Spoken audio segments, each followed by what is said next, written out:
अगस्त महीने में हुई तेज़ बरसात के बाद जो नदियों का रौद्र रूप जम्मू ने देखा, उसने 100 साल का रिकॉर्ड तोड़ दिया। वहीं कई सारे निचले इलाके, लो लाइंग एरियाज़ और बड़ी नदियों के किनारों के आसपास के इलाके जो हैं बुरी तरह प्रभावित हुए। मैं इस समय जम्मू के पीर खो में इलाके में हूँ और जिस जगह मैं खड़ा हूँ ये प्राइमरी स्कूल है पीर खो का, और यहाँ पर लगभग 15 से 16 फुट पानी था। लेकिन अब 15 से ज़्यादा दिन बीत जाने के बाद भी क्या हालत है यहाँ के इलाके की। इलाका तो बहुत ज़्यादा मुश्किल में है और लोग सफाइयाँ कर भी रहे हैं, लेकिन जो स्कूल इंस्टीट्यूशंस हैं उनका क्या सूरत हाल है मैं आपको ऑन ग्राउंड दिखाता हूँ। ये गवर्नमेंट प्राइमरी स्कूल है पीर खो का और 2008 और 9 में ये बन के तैयार हुआ था। लेकिन आप देखिए यहाँ पर जो आपको मिट्टी के ढेर नज़र आएंगे, ये बाहर के पोर्शन से मलबा इकट्ठा किया गया है। साथ ही साथ ये यहाँ के एक साथ में कोई पोर्शन है उनकी दीवार गिरी है। स्कूल के टॉयलेट्स और पानी का बहाव कितना ज़्यादा यहाँ पर तेज़ था कि पानी जो ये वाटर टैंक है ये तैरते हुए ऊपर जाके पेड़ पे अटक गए हैं। ये देखिए, ये ऊपर से ये बिल्कुल साइड पर आ गए हैं, गिर गए हैं। ये सूरत हाल है बाहर के। अब मैं आपको थोड़ा अंदर के सूरत हाल दिखाता हूँ। अभी भी यहाँ पर जो मलबा है वो बहुत ज़्यादा है, अंदर जाना मुमकिन नहीं होगा, लेकिन कोशिश करूँगा जितना अंदर जा सकें। यहाँ पर अगर आप देख सकते हैं ये बिल्कुल गीला मलबा है, ये बिल्कुल गीला मलबा है, यहाँ से इस पोर्शन से इकट्ठा किया गया है। लेकिन अगर हम अंदर की बात करें, यहाँ पर क्लासरूम में जो है वो कितना मलबा है ये हम आपको दिखाते हैं।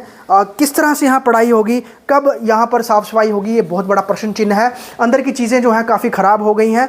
ये एक क्लासरूम है इसका, और इसके बाद मैं आपको दूसरे क्लासरूम की भी सूरत हाल दिखाता हूँ। क्या सूरत हाल है इससे आप अनुमान लगा सकते हैं कितने सारे लो लाइंग एरियाज़ हैं, कितने सारे ऐसे पहाड़ी इलाके हैं जहाँ पर जो स्कूल जो हैं वो उनकी बहुत बुरी हालत है। और अब जब सेफ्टी ऑडिट होने हैं, जब तक सेफ्टी ऑडिट नहीं हो जाते तब तक कम्युनिटी हॉल्स या फिर और सरकारी और किसी स्ट्रक्चर्स में जो है वो बच्चों की पढ़ाई होगी। एक यहाँ पर और मैं आपको तस्वीर दिखाना चाहूँगा यहाँ पर, जो कि काफ़ी ज़्यादा आप देख सकते हैं कितना पानी है यहाँ पर। ये एक और दूसरा क्लासरूम है, और इस क्लासरूम के अंदर की सूरत अगर हाल देखें आप, पूरी तरह से मलबे में भरे हुए हैं यहाँ पर। और ये जो है आप देखिए डेस्क हैं, सामने जो है एक ब्लैक बोर्ड भी है, और साथ ही साथ अगर हम ऊपर की तरफ नजर दिखाएं, देखिए कितना पानी है। एक जो प्लास्टिक का बेंच है वो पंखे से जाके लटक गया है क्योंकि पानी का फ्लो इतना ज़्यादा था। ओवरऑल अब सरकार प्रशासन ने कहा है कि जब तक पूरी तरह से जो सुरक्षा ऑडिट नहीं हो जाते तब तक जो है इस तरह के स्कूलों के बच्चे जो हैं वो आसपास की दूसरी जगहों पे पढ़ाई करने के लिए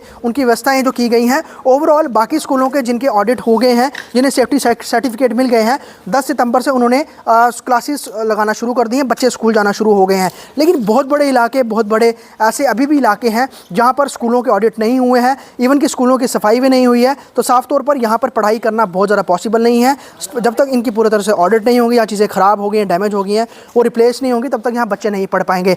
ऐसे में इस पर्टिकुलर पीर खो प्राइमरी स्कूल के बच्चे अभी तो नहीं आ रहे हैं, लेकिन टीचर जो हैं वो पीर खो मंदिर में बैठते हैं आगे, क्योंकि ड्यूटी तो देनी है, उनको बुलाया गया है, यहाँ वो बैठ नहीं सकते। तो ऐसे में ऐसे ही और कई सारे स्कूल हैं जिनके टीचर्स अभी दूसरी जगह बैठ रहे हैं और ऑनलाइन क्लासेस कहीं और से ले रहे हैं। लेकिन इस तरह के स्कूलों को भी वक्त लगेगा साफ़ करने में, ठीक करने में, और इसकी जो पूरी बिल्डिंग की ऑडिट करने में। जब तक नहीं होगी तब तक किसी भी तरह से इन स्कूलों में पढ़ाई बिल्कुल नहीं हो पाएगी। जी, जम्मू कश्मीर लद्दाख के लिए जम्मू से ख्वाहिश पटियार की रिपोर्ट।